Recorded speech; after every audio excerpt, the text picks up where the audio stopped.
चालू लगे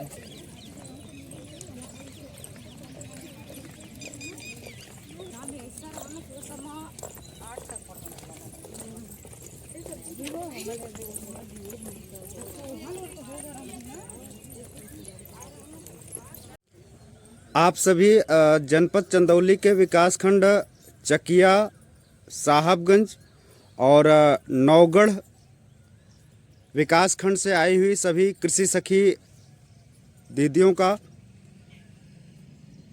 जिला ग्राम विकास संस्थान परमानंदपुर वाराणसी पर चल रहे 5 दिवसीय प्राकृतिक खेती विषयक प्रशिक्षण के चौथे दिवस में ओम प्रकृति नर्सरी परमानंदपुर आप सभी का स्वागत है, जहां पर आप सभी को ओम प्रकृति नर्सरी के संचालक मनोज कुमार सिंह जी और प्रियंका पटेल जी जो आपको बहुत सारी चीज़ों के बारे में बताएंगी कि कैसे आप खेती को करते हुए आप पौधशाला के माध्यम से अपनी इनकम को बढ़ा सकते हैं, या जो आपके घर के आसपास देसी आम के पौधे हैं या अमरूद हैं या नींबू हैं, या आपको लगता है कि हमने जो आम की गुठलियाँ खा कर के फेंक दिया था वो पौधे जमे हैं, तो हम उसको कैसे अच्छी वैरायटी के पौधों के रूप में कलम करके कैसे तैयार करें।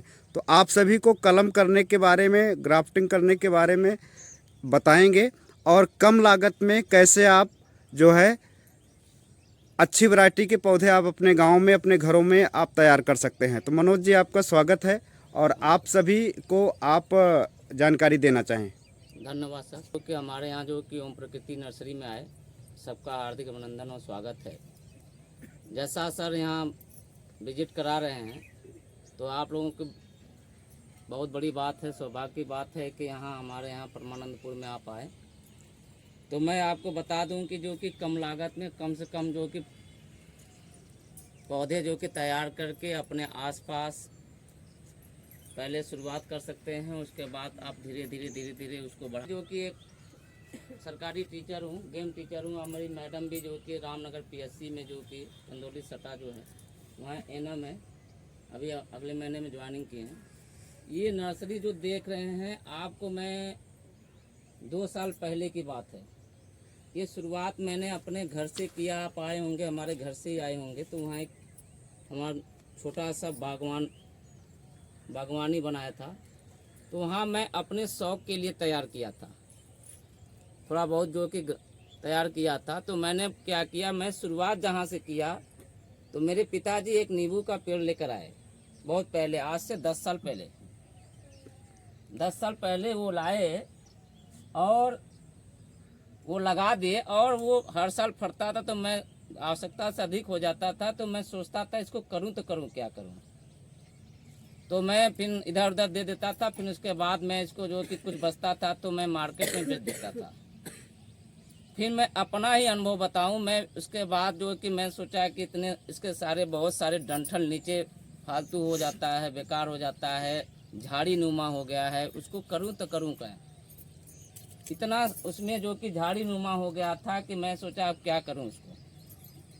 तो मैंने क्या किया कि मैंने जो कि एक हमारे JP सर हैं, वो आए, कहें कि इसको आप क्यों नहीं व्यवस्थित करते हैं। तो उन्होंने कहा कि मैं आपको तरीका बताता हूं। उन्होंने जो कहा कि इसकी ग्राफ्टिंग कर डालिए, पौधे की कलम कर डालिए, डंठल जितने डंठल इसमें सब में आप लोगों की नया पौधा तैयार करके किसी को दे दीजिए। तो मैंने सोचा कौन लेगा, इतना पौधा मैं करूँगा, मतलब वो तो कौन लेगा। हालांकि मैं 2004 से कुछ न कुछ मैं नींबू बांधता था, पौधे तैयार करता था, 10, 20, 50 ऐसे करता था। अपने हितनाथ संगीनाथ साथी को मैं 2004 से ही देता था। बल्कि मैं कितना दूँ, किसको दूँ का मतलब बड़े पैमाने पर मत सबको एक तरह से देखिए। मैं 5-6 साल में अपने सभी रिश्तेदारों को, गांव घर को, सबको दे देता था फ्री में, ऐसे ही मतलब फ्री में दे देता था, ये नहीं कि पैसा लेता था। फिर जब झाड़ी बहुत सारा हो गया तो मैं तब वही JP सर आए, कहें इसकी ग्राफ्टिंग कर डालिए।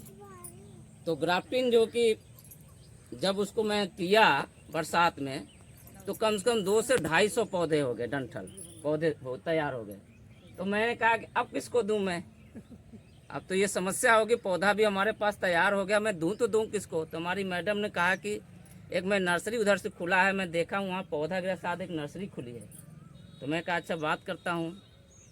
तो मैं गया तो नर्सरी वाले से कहा, तो कहा कि हमको 12 रुपये आपको मैं दूंगा, आप हमको पौधा दे दीजिए।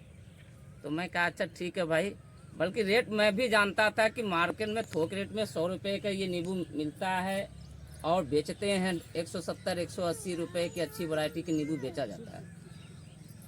तो मैं हमारी भी मजबूरी थी कि मार्केट स्टार्ट करना है, तो मैंने उसको जो कि 17 रुपये में 12-17 रुपये में कुल मिला जुला कर एक साल जो कि 12 से 17 रुपये के बीच में मैंने उसको दे दिया। तो मैं आते जाते रहा, फिर एक दिन वो मैंने देखा कि वो 150 रुपये मेरी ही नींबू बेच रहा है। तो कहा कि ऐसा है मार साहब, आपको मैं 50 रुपये दूंगा अपने मुंह से। फिर उसके बाद मैं और दो लोगों से ऐसे संपर्क किया, करते करते करते करते फिर मैं मार्केट में पहुंच गया, जहां इसकी मंडी है मड़ुआडी में। मैं वहां पता किया, वहां पर फिर लोगों को देना चालू किया। ऐसे संपर्क बन गया, फिर धीरे धीरे अपना मैं स्टार्ट करना चालू कर दिया। पौधे तैयार के कॉलोनी के लोग आते थे तो मैं हमको 2 से 3 रुपये देते थे। गुलाब की कहीं छोटी कलम करते थे तो 2 से 3 रुपये दे देते थे। कभी कभी मैं फ्री में ही दे देता था। तो जेपी सर हमारे जो थे वो भी प्राथमिक टीचर हैं प्रतापपट्टी में, तो वो कहते थे नहीं कुछ पैसा लीजिए, मेहनत कर रहे हैं तो पैसा लीजिए। तो मैं 5-5 रुपये गुलाब का मैं कटिंग करके लोगों को देता था। आपको बता दूं कि मैं जितना वेतन नहीं पाता हूं, व्यक्ति चाह जाए तो उससे ज़्यादा, ये वेतन से ज़्यादा इससे इनकम हो सकता है। मैं इनकी वाइफ हूँ। वैसे मुझे तो कुछ खास आइडिया है नहीं इस सब के बारे में, बट फिर भी जितना आता है उतना अपने हस्बैंड के साथ काम करती रहती हूँ। और मेरे पास उतना टाइम भी नहीं रहता। मेरी ड्यूटी सुबह 9 से 5 शाम को 4 बजे तक रहती है। मुझे 1-1.5 घंटा लगता है वहाँ से आने में। फिर जितना टाइम रहता है उतना इनके साथ रहती हूँ। तो आप भी छोटे से पैमाने से स्टार्ट करके बहुत बड़ा बिजनेस कर सकती हैं, बहुत अच्छी कमाई कर सकती हैं। फालतू टाइम आप लोग घर पे बैठ के एक दूसरे से गपशप लड़ाती रहती हैं हमेशा, तो उसका यूज कीजिए और कुछ अच्छा काम कीजिए और आगे बढ़िए आप लोग भी मेरी तरह।